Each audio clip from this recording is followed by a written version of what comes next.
Hello नमस्कार, कैसे हैं आप सब लोग। आशा करते हैं सब अच्छे होंगे, मस्त होंगे और स्वस्थ होंगे और कहीं ना कहीं अपने कामों में व्यस्त होंगे। आप इसे ऐसे माने। आज जो हम वीडियो बना रहे हैं जैसा आपने देखा बोर्ड पर लिखा हुआ है कि 7 नवंबर को शुक्र का गोचर धनु राशि में, और वीडियो बना रहे हैं आपकी वृश्चिक राशि की। वृश्चिक राशि जिसके स्वामी होते हैं मंगल, आप इसे ऐसे समझ सकते हैं। ठीक है, चलिए। तो वृश्चिक राशि में और मंगल, एक खास बात हम थोड़ा सा आपको बता सकते हैं। इस समय मंगल क्या है, थोड़ा अभी नीच के चल रहे हैं, तो थोड़ा सा हमें सावधानी बरत के चलना पड़ेगा। मंगल का नीच का होना, ठीक है, तो उसका जो हमें सावधानी बरतनी है, क्या क्या उपाय है, ये थोड़ा सा लेके चलना पड़ेगा। इसे हम बता देते हैं वीडियो में आपको। ठीक है, चलिए समझ लेते हैं। शुक्र आ रहे हैं 7 नवंबर को, कहाँ पर, आपका सुबह आ रहे हैं 3:21 पे शुक्र का गोचर हो रहा है धनु राशि में। और इस दिन ही आपका एक पावन पर्व और शुरू होने जा रहा है, आपका छठ पूजा का भी आरंभ होने जा रहा है। तो सबसे पहले छठ पूजा की बहुत बहुत बधाई आप सब लोगों को। ठीक है, और वीडियो आरंभ करते हैं। शुक्र यानी क्या होता है, शुक्र को समझने की कोशिश कर लेते हैं। शुक्र अपने आप में क्या है। शुक्र यानी आपकी भोग विलासता, शुक्र यानी आपका वैभव, शुक्र यानी आपकी सुंदरता, शुक्र यानी आपका लग्जरियस, शुक्र यानी आपका कंफर्ट्स। आप इसे ऐसे समझ सकते हैं। जितने भी सुख समृद्धि आपकी, आपने देखा होगा, भोग विलासता, जितने भी आपके कंफर्ट्स होते हैं, भौतिक सुविधाएं होती हैं, इन सब चीज़ों की जो पूर्ति होती है हमें कहाँ से प्राप्त होती है, ये सब चीज़ें हमें कहाँ से प्राप्त होती हैं, शुक्र के द्वारा ही होती हैं। इसे आप ऐसे समझ सकते हैं। और इन सब चीज़ों के लिए क्या चाहिए होता है हमें, भौतिक सुविधाओं के लिए आपने देखा मकान की ज़रूरत है, आपके घर की ज़रूरत है, दुकान की ज़रूरत है, कोई भी इन्वेस्टमेंट है, ये कोई भी जो हमारा विदेश जाना, इधर उधर जाना, घूमना घामना, कोई भी हमारी भोग विलासता, तो ये सब चीज़ों की जो हमें पूर्ति, जो हमारे लग्जरियस है हमारी लाइफ की, जो हमारे कंफर्ट्स होते हैं, जिनकी ज़रूरत होती है हमारी, उन सब चीज़ों की जो पूर्ति होती है, इन सब चीज़ों की पूर्ति हमें होती है शुक्र के द्वारा। इसे आप ऐसे समझ सकते हैं। ठीक है, बात कर लेते हैं कहाँ पर विराजमान हुए हैं वो, आप ये समझ लेते हैं। आपके द्वितीय भाव पर विराजमान हुए हैं, और द्वितीय भाव यानी किसकी राशि, वृषभ राशि होती है। वृषभ राशि के स्वामी कौन होते हैं, शुक्र होते हैं। ठीक है, दूसरी बात कर लेते हैं, ये भाव किसका होता है, ये भाव होता है आपका, अगर हम द्वितीय भाव को देखते हैं और इस समय हम इस राशि को देखते हैं, यहाँ पर कौन सी राशि विराजमान, कौन सी राशि में, धनु राशि में। और धनु राशि के स्वामी कौन होते हैं, धनु राशि के स्वामी होते हैं गुरु बृहस्पति, यानी बृहस्पति धन के कारक। आप इसे ऐसे समझ, धन के कारक कौन है, बृहस्पति है। और ये दूसरा भाव किसका होता है, दूसरा भाव होता ही धन का है। अब आप समझें, जब धन का भाव में ही आके बैठ गए हैं, और आप अंदाज़ा लगा सकते हैं, तो ना तो हमें धन की कमी होगी, ना कहीं लग्जरियस की कमी होगी, ना हमारे कंफर्ट्स की कमी होगी, एक चीज़। लेकिन हमारे जो स्वामी हैं, हमारे स्वामी कौन है कुंडली के, अगर हमारी राशि के स्वामी हैं मंगल है, तो मंगल को हमें थोड़ा सा समझना पड़ेगा। मंगल को समझने के लिए हमें क्यों समझना पड़ेगा, ये समझ लीजिए, क्योंकि मंगल इस समय नीच के चल रहे हैं। तो ऐसा कौन सा उपाय है जो हम करें जिससे हम इसका अपने जीवन में, शुक्र जो आने जा रहे हैं, इसका पूर्ण रूप से फायदा उठा लें। ठीक है, चलिए।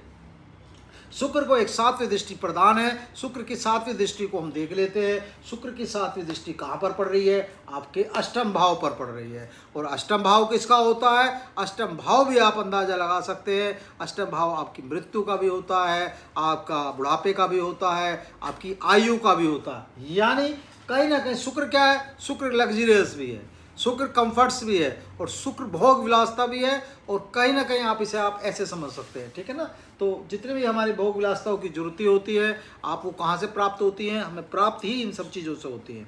ठीक है, चलिए। तो शुक्र की यहाँ दृष्टि पड़ने का मतलब क्या है, तो सबसे पहले हमें एक चीज़ ध्यान रखनी पड़ेगी, अपने शरीर का थोड़ा सा ध्यान रखना पड़ेगा।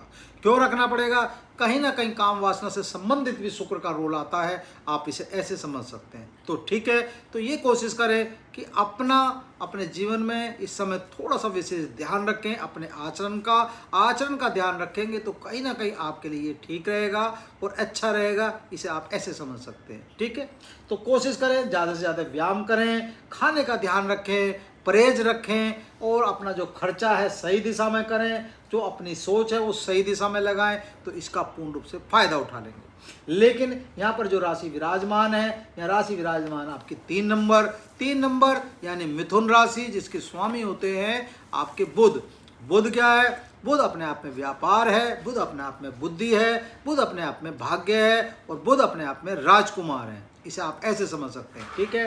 लेकिन अष्टम भाव है, किसी भी कुंडली में अष्टम भाव अच्छा नहीं माना जाता, लेकिन आपको जो चीज़ अच्छी नहीं है उसमें क्या है कि अगर आपको पहले ही पता चल जाता है कि हमारे घर में या हमारे उसमें जीवन में कौन सी चीज़ हमारे आने वाली है या प्रवेश होने वाला है, हमारे यहाँ शत्रु आने आ रहा है या हमारे यहाँ मित्र आने जा रहा है, तो आप अपने जीवन में उन सब चीज़ों की, उन चीज़ों से बचने की या उन चीज़ों की पूर्ति करने के लिए कहीं ना कहीं पहले ही रोकथाम करने के लिए तैयार रहते हैं। तो ये हमारी वीडियो बनाने का उद्देश्य भी होता है, जिससे आपको पता चल सके कि आपका कौन सा प्लेनेट कब प्रवेश करने जा रहा है, कौन सा प्लेनेट कब गोचर करने जा रहा है, कौन सी राशि परिवर्तन होने जा रही है। तो इन सब चीज़ों से क्या होता है, आपको पता रहता है कि अब हमारे जीवन में ये सब चीज़ें चेंज होने जा रही हैं, तो इनका हम पूर्ण रूप से फ़ायदा उठा सकते हैं। तो शुक्र जो आ रहे हैं आपको 7 तारीख को, तो इसका पूर्ण रूप से अगर फ़ायदा उठाना चाहते हैं अपने जीवन में, तो इसका पूर्ण रूप से फ़ायदा कब उठाया जाएगा, इसके लिए हम उपाय आपको बता सकते हैं, ठीक है। तो कोशिश करें कि शुक्र का जो मंत्र है, जो बीज मंत्र है, ओम द्राम द्रीम द्रोम से शुक्राय नमः का जाप करें एक चीज़, और कोशिश करें शुक्रवार के दिन करते तो और भी अच्छा रहेगा, और सफ़ेद वस्त्र धारण करके करते हैं तो और उत्तम होगा। और दूसरा मंत्र ओम सोम शुक्राय नमः का भी जाप कर सकते हैं। ये दोनों मंत्र में से जो सा भी आपको उचित लगे, जो सा आपको सुविधा अनुसार लगे, उसका आप अगर जाप करेंगे तो कहीं ना कहीं आपके जीवन में इन सब चीज़ों का फायदा होगा, और शुक्र की जो अनुकंपा है पूर्ण रूप से आपके ऊपर प्राप्त होगी। इसे आप ऐसे समझ सकते हैं, ठीक है। तो शुक्र का अगर पूर्ण रूप से आपको आनंद लेना है तो ये सब चीज़ों का ध्यान रखें। और आपके जो राशि के स्वामी मंगल हैं, अभी हमने आपको बताया इस समय नीच के चल रहे हैं और अभी काफ़ी लंबा वक्त रहेगा इनका नीच का, तो इसलिए ये कोशिश करें, क्योंकि 17 अक्टूबर से ये अभी नीच के चल रहे हैं। तो अभी कोशिश आपको एक चीज़ का और करना है कि मंगल का भी दान आपको कोशिश करनी है कि करना है। क्यों मंगल का दान करना है ये समझ लीजिए। मंगल का दान करने से कहीं ना कहीं मंगल ठीक रहेंगे, मजबूत होंगे, बल प्राप्त होगा। इसे आप ऐसे समझ सकते हैं, एक चीज़। दूसरी चीज़, आप एक और शुक्र की खास बात होती है, शुक्र जहाँ बैठते हैं उससे अगले घर को मजबूत कर देते हैं। तो अगला घर आपका किसका है? पराक्रम का, परिश्रम का। आप ये घर भी आपका मजबूत होगा, इसे आप ऐसे समझ सकते हैं। और यहाँ पर जो राशि विराजमान है, यहाँ पर राशि विराजमान मकर राशि है। आप ऐसे न्याय के और कर्म के देवता हैं, तो अपना जो आप मेहनत करेंगे उसका कोई आपसे नहीं छीन सकता, उसका हक आपको पूर्ण रूप से प्राप्त होगा। आपकी मेहनत अगर सही दिशा में है तो उसका कहीं ना कहीं फल आपको पूर्ण रूप से मिलेगा। बस शनि की एक खास बात होती है, शनि देते उतना ही है जितनी आप मेहनत करते हैं।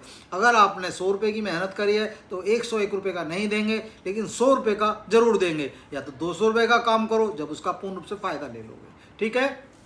एक चीज़। दूसरी चीज़, हमने अभी आपको जो बताया, शुक्र का अगर पूर्ण रूप से फायदा चाहते हो तो जो हमने आपको बीज मंत्र बताया उसका पाठ करें, मंगल के दान करें, लाल वस्त्रों का दान करेंगे तो कहीं ना कहीं आपके लिए अच्छा होगा, उत्तम होगा। और बजरंग बाण और हनुमान चालीसा का पाठ करेंगे तो आपके जीवन में मंगल ही मंगल होगा, आपका जीवन मंगलकारी होगा। और शुक्र की जो दशा मान लो या उसका ग्रह मान लो या गोचर मान लो, जो भी आप मान सकते हो, मतलब इस समय जो दशा, जो उसका गोचर होने जा रहा है उसका कहीं ना कहीं पूर्ण रूप से फायदा ले लेंगे।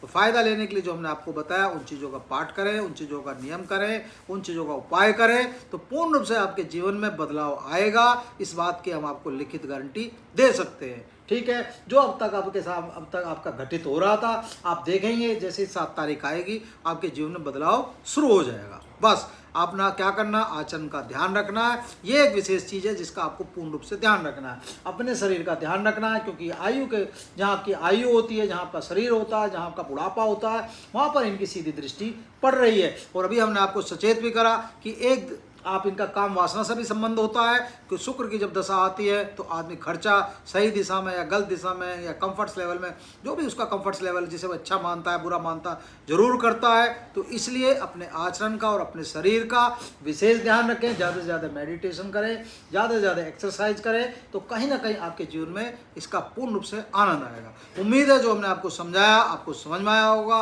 अच्छा लगा होगा। वीडियो अच्छी लगे तो प्लीज़ लाइक करें, शेयर करें। चैनल सब्सक्राइब नहीं करा तो प्लीज़ चैनल को सब्सक्राइब भी कर दें। अगर बटन नहीं दबाया तो प्लीज़ बटन भी दबा दें, जिससे नोटिफिकेशन आपके पास पहुंच जाए, ठीक है। धन्यवाद।